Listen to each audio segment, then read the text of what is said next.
नमस्कार दोस्तों, स्वागत है आप सबका A to Z car service की इस वीडियो में। मैं अभिजीत और आज की ये जो वीडियो है ये इंजन नॉकिंग के ऊपर वीडियो है। वैसे इससे पहले भी मैंने इंजन नॉकिंग के ऊपर कई वीडियो बनाए हैं, बट आज का ये जो वीडियो है ये थोड़ा सा डिफरेंट है, क्योंकि नॉर्मली होता क्या है, प्रॉब्लम दो तरह से होता है। एक होता है कि कंटिन्यूअस प्रॉब्लम, जैसा गाड़ी में प्रॉब्लम है वो कॉन्स्टेंट हो रहा है, और एक होता है कि कभी कभी प्रॉब्लम। तो ये कभी कभी वाला जो प्रॉब्लम है ये डायग्नोसिस करना थोड़ा सा हार्ड होता है, बट हो जाता है।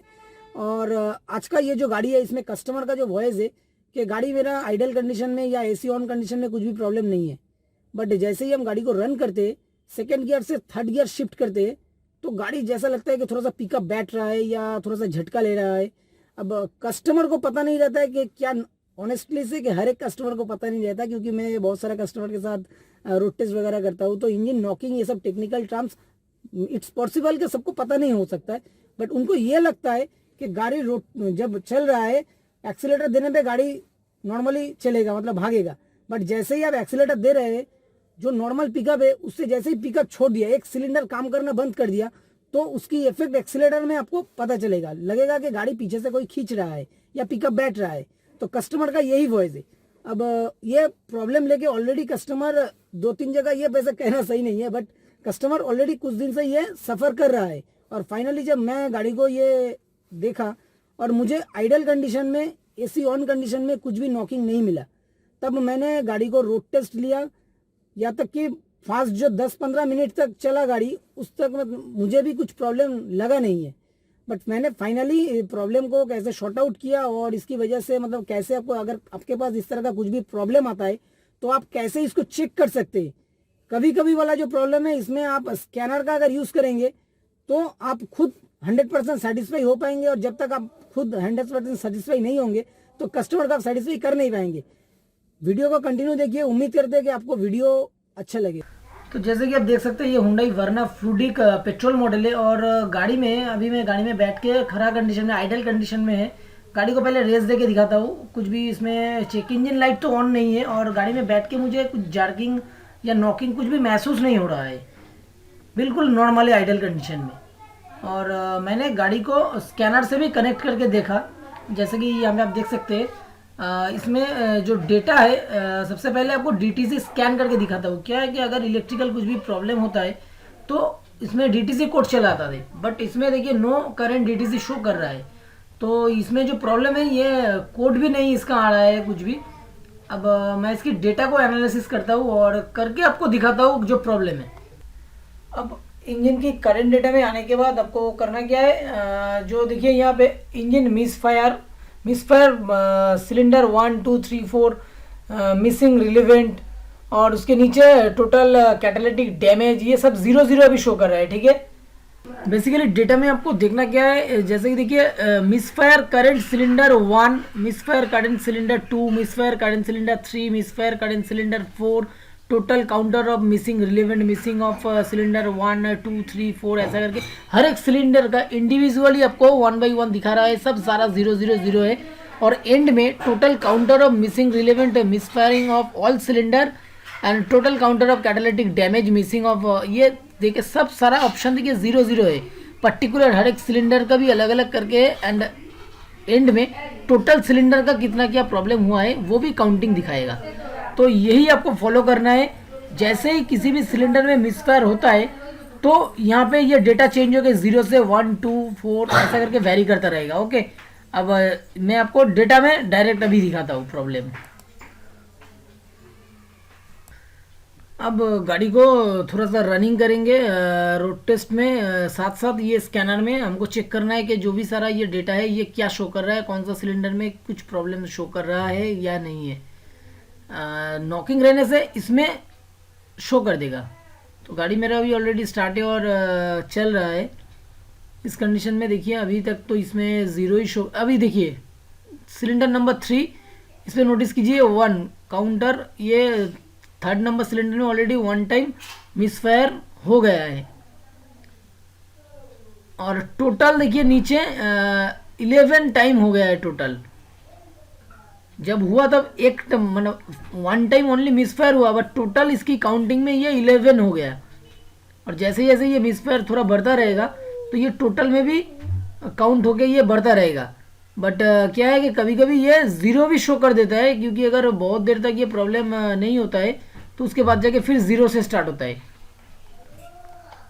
अब फिर से गाड़ी आइडल कंडीशन में खड़ा है सिग्नल के लिए, तो ये सिग्नल जैसे ही यू टर्न लेने की अभी कोशिश किया, अब देखिए यहाँ पे ये जैसे ही सेकंड से थर्ड मतलब थोड़ा पिकअप बढ़ाने की कोशिश कर रहे हैं, तो इसमें ये ऑलरेडी 10 12 14 ये शो कर दिया सिलेंडर 3।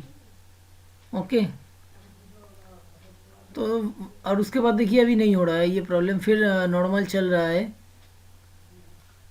अब फिर से देखिए ये जैसे कि मैंने बताया था कि ये ऑटोमेटिक ज़ीरो हो जाता है कुछ देर बाद, तो यहाँ पे अब सारा ये ज़ीरो शो कर रहा है।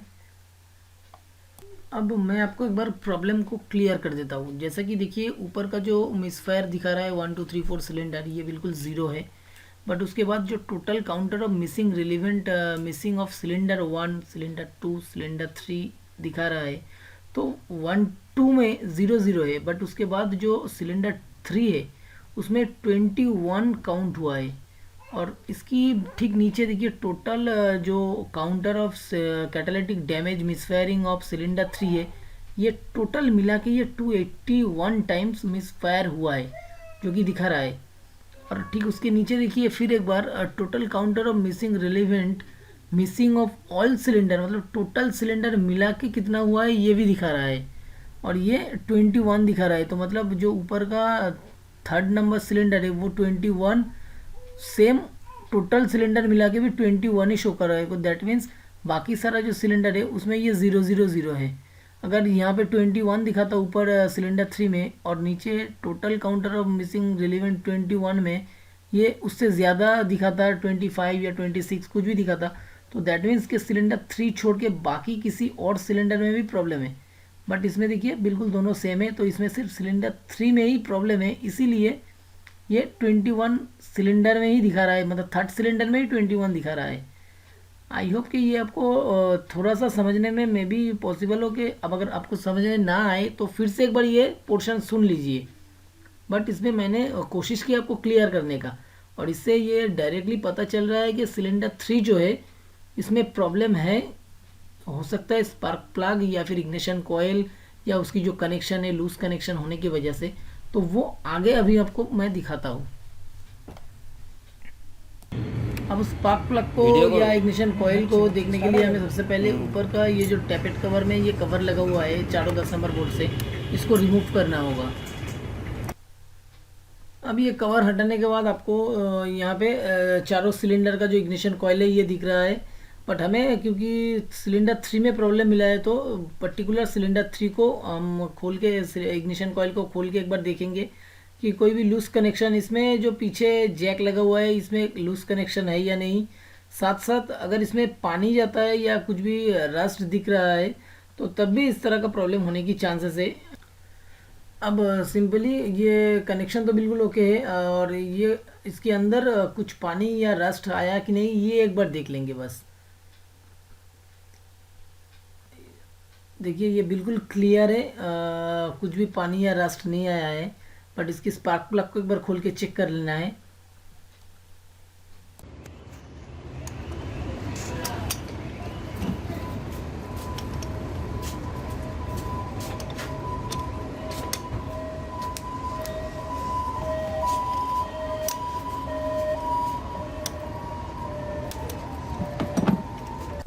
तो अभी ये स्पार्क प्लग खोलने से आपको कंफर्म हो जाएंगे कि आपका ये जो प्रॉब्लम हो रहा है गाड़ी में ये स्पार्क प्लग से हो रहा है या फिर कोयल से, क्योंकि स्पार्क प्लग के अंदर जो इलेक्ट्रो रॉड है इसके अंदर की जो गेज से ये मेज़रमेंट करना पड़ता है।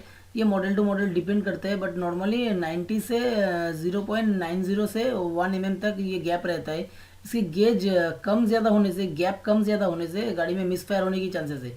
और ये जो ब्लैक स्पॉट आपको दिख रहा है तो ये ब्लैक स्पॉट भी क्लीन करके गाड़ी में फिटिंग करना है। वैसे इसकी जो गैप है ये गैप बिल्कुल सही है, इसमें मेज़रमेंट सही होगा, बट मैं इसको गेज करके और क्लीन करके फिर आपको एक बार दिखाता हूँ और ये फिटिंग कर देंगे फिर उसके बाद। क्योंकि अगर गेज प्रॉपर नहीं होगा, अभी देखिए इसकी मैंने क्लीन कर दिया और गेज भी मैंने कर लिया, ये बिल्कुल प्रॉपर है, कोई प्रॉब्लम इसमें मुझे मिला नहीं है। बस इसको अभी फिटिंग कर देंगे क्लीन करने के बाद। अगर स्पार्क प्लग में कार्बन बहुत ज़्यादा डिपॉजिट होता होगा तो तभी गाड़ी में नॉकिंग होने की चांसेस है। और ये कुछ इस तरह से रहेगा। अब इसको फिटिंग करके दिखाता हूँ।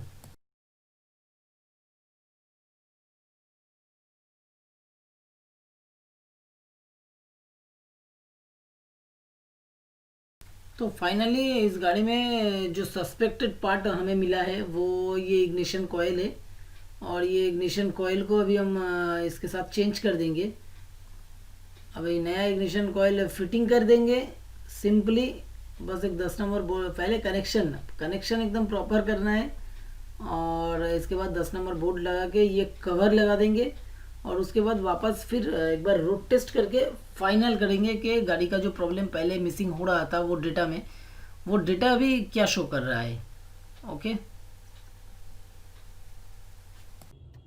तो फाइनली मेरा गाड़ी का जो काम था वो कंप्लीट हो गया है। और अभी रोड टेस्ट के लिए निकले हैं। जैसे कि आप यहाँ पे देख सकते हैं किलोमीटर में।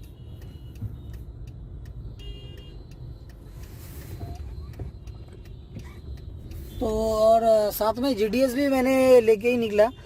स्कैनर में जो सारा डेटा देखना है, जैसे कि पहले मैंने दिखाया। तो सारा डेटा भी मेरा सिलेक्टेड किया हुआ है। और यहाँ पे देखिए ऑलरेडी सब ज़ीरो ही शो कर रहा है। जैसे कि पहले 3rd नंबर सिलेंडर ये दिखा रहा था मिस फायर, बट अभी ये पूरा ओवरऑल देखिए ज़ीरो है। और साथ में इंजन स्पीड भी मैंने ले लिया और व्हीकल स्पीड भी ले लिया। और गाड़ी देखिए नॉर्मली चल रहा है, बिल्कुल स्मूथ है, कोई भी गाड़ी में जर्किंग या कुछ भी नहीं है। और गाड़ी अब देखिए ये, क्योंकि इसमें डेटा में अभी तक कोई ज़ीरो नहीं है। और जैसा पहले हो रहा था, सिग्नल से छोड़ने के बाद जैसे ही 2nd गियर से 3rd गियर शिफ्ट कर रहे थे तो उस टाइम ये नॉकिंग या फिर जो मिस फायर है ये मेनली चल रहा था, मतलब वो पता चल रहा था। और अभी इसमें अभी तक बिल्कुल ज़ीरो है। वैसे गाड़ी अभी रुका हुआ कंडीशन में है, आइडल कंडीशन में है। एसी मेरा ऑन है। अब जैसे ही यू टर्न लेंगे उसके बाद फाइनल, वैसे गाड़ी को थोड़ा लंबा चला के ही छोड़ना है। अभी कम से कम 10-12 किलोमीटर रोड टेस्ट करने के बाद हॉट कंडीशन में भी एक बार चेक कर लेना है। वैसे अभी इतना देखने से मुझे मुझे जो लग रहा है कि मेरा ये जो काम है ये बिल्कुल 100% सॉल्व है। फाइनल रोड टेस्ट करके 10-12 किलोमीटर के बाद ही ये इस तरह का प्रॉब्लम जो है, क्योंकि कभी कभी ऐसा होता है कि हॉट कंडीशन में फेलियर, तो वो भी आपको एक बार चेक कर लेना है।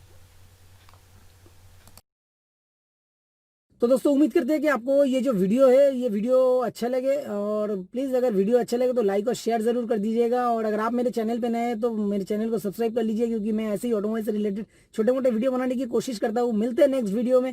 Thank you.